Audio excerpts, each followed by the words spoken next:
Hello and welcome back to World 360. Why did thousands of people protest against Hungarian autocrat Viktor Orbán? Why did Mexico break diplomatic ties with neighbouring Ecuador? And what's on the Japanese Prime Minister's agenda when visiting the US this week? We answer these and more in today's episode. So first up, Hungary. Over the weekend, thousands of Hungarians flocked to the streets of Budapest protesting against strongman leader Viktor Orbán, who had clinched a fourth consecutive term just last April. About 100,000 people or 1 lakh people participated in this protest, making it among the largest opposition-led demonstrations in recent years. Orbán go away was one of the chants as protesters made their way outside the parliament and demanded the Prime Minister's resignation. This protest appeared to have caught the Hungarian leadership off guard, as it was organized by a man who was once the husband of a former justice minister and was believed to be a government insider. 43-year-old Peter Magyar, a lawyer and politician, used to be a member of the ruling Fidesz party led by Viktor Orbán. But in March this year, he announced his intent to form a new party, seeking to unite conservative and liberal Hungarians who were disenchanted with Orbán's leadership. Let's not forget that this is quite the affront to Orbán's party. Peter Magyar's party, yet to be formally formed, intends to contest both local elections and the European Parliament election in Hungary this June.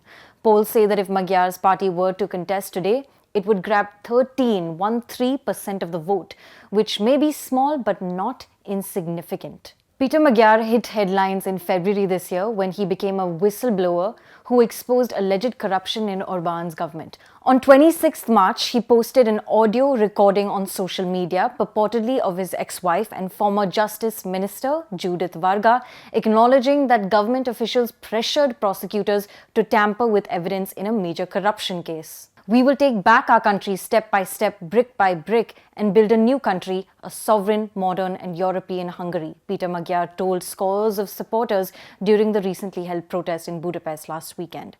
Let's not forget that this man himself comes from an illustrious family. In fact, his great-uncle served as president of Hungary from 2000 to 2005. But to challenge Orbán is an uphill task, given Orbán has served as Prime Minister of Hungary since 2010 and previously held the top post from 1998 to 2002. Over the last decade or so, critics have accused Orbán of increasingly undermining democratic institutions, cozying up to Russia and China, and increasingly at odds with the EU. Not to mention, the Hungarian leader was embroiled in a sexual abuse scandal that broke earlier this year, which many say is the greatest political crisis of his 14-year tenure so far. In February, Hungary's President Katalin Novak and former Justice Minister Judith Varga, Peter's ex-wife, stepped down after revelations emerged that a man who covered up child sexual abuses had been pardoned by the state. Not only did this scandal challenge conservative and Christian ideals promoted by Orbán's government, but Novak and Varga were also seen as Orbán's closest allies, whose resignation sent ripples across the political landscape in Hungary. For our second topic, we're looking at why Mexico broke diplomatic ties with a neighboring country, Ecuador. Before we get into this, I want to remind you of an episode we did not too long ago about how former Brazilian President Jair Bolsonaro was found hiding in the Hungarian embassy in Brazil's capital while he was being investigated by the police. This is because embassies are legally off limits to domestic authorities, which means they cannot enter the premises and arrest someone. Now, if you were to ask what happens if local police do enter a diplomatic mission, what happens then? To answer this, let's look at what happened in Ecuador. On 5th April, the Mexican embassy in Ecuador was raided by local police who arrested former Vice President Jorge Glass. Now, Glass, accused by Ecuadorian authorities of embezzling government funds meant for reconstruction efforts after a devastating 2016 earthquake, had seemingly taken refuge in the Mexican embassy. Local police were after him. Now, this raid by the local police on a diplomatic mission drew outrage across Latin America. Even the US and the EU condemned the raid, and Mexico ultimately decided to cut off diplomatic ties with Ecuador. Mexico accused Ecuador of violating international law, specifically the Vienna Convention, and filed a case against the country at the International Court of Justice, or the ICJ. Meanwhile, this seems to have boded well for Ecuador's young president, Daniel Noboa. The 36-year-old son of a billionaire and heir to one of Ecuador's largest fortunes, Noboa was sworn in as president last November and has vowed to be ruthless in cracking down on corruption, drugs, and organized crime. Now, in a post on X shortly after the embassy raid, he explained, "I have made exceptional decisions to protect national security, the rule of law, and the dignity of people that rejects any type of immunity. I will always be willing to resolve any difference, but justice is non-negotiable." Now, an unnamed senior Ecuadorian official, while speaking to the Financial Times, said that Jorge Glass, the man who was arrested in the embassy and was Ecuador's former vice president, was planning to flee the country on a flight with Mexico's ambassador when police forced their way into the embassy. Glass is currently in a maximum security prison in Ecuador, but was recently moved to a hospital as he had fallen ill after refusing food for 24 hours. Now, before we conclude this topic, I want to share a political cartoon. It's a little graphic.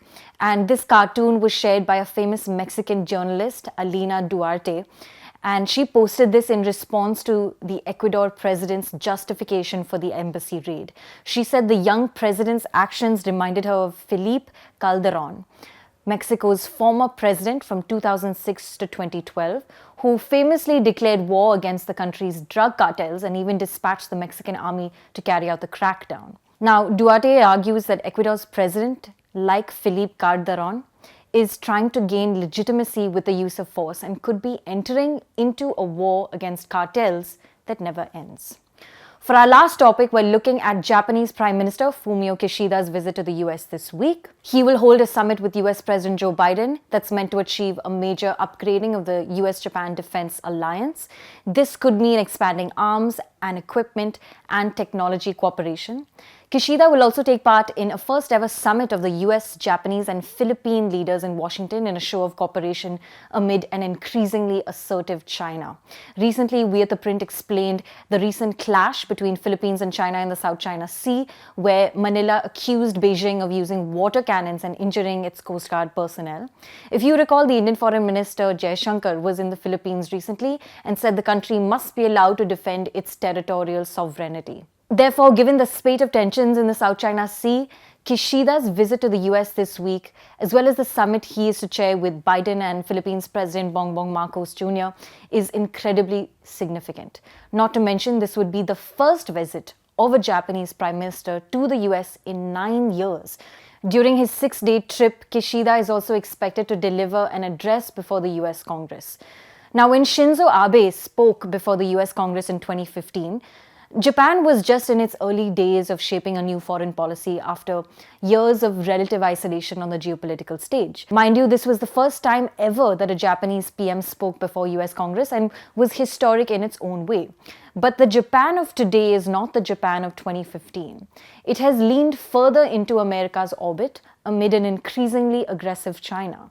Also, the Japanese response to Russia's invasion of Ukraine was in keeping with the policies of the US and the EU. It's very telling because in 2014, Russia's annexation of Crimea prompted largely symbolic sanctions from Japan. But this time around, in 2022, Japan put its full support behind Western sanctions against Moscow. This makes Fumio Kishida's visit to the US this week all that more important. So stay tuned to ThePrint. We'll be closely tracking this. Thanks for watching. This is Pia Krishnankutty for ThePrint.